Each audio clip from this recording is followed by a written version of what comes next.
যদি রাতে ঘুম না আসে তাহলে ঘুমানোর দরকার কি? পড়াশোনা করেন।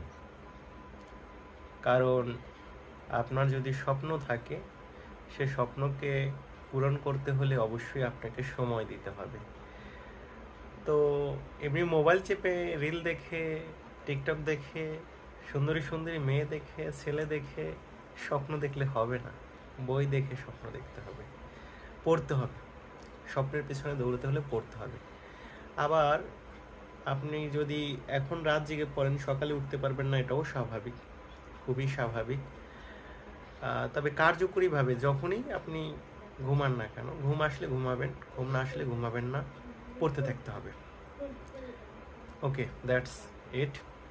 যেহেতু আপনাকে ভালো কিছু করতে হবে, সময় এখন অল্প, তাই আপনাকে এখন ভালো করে পড়তেই হবে। তো যে সময় পড়ুন না কেন, ঠিক আছে? আপনি রাতে পড়তেছেন, এখন ঘুম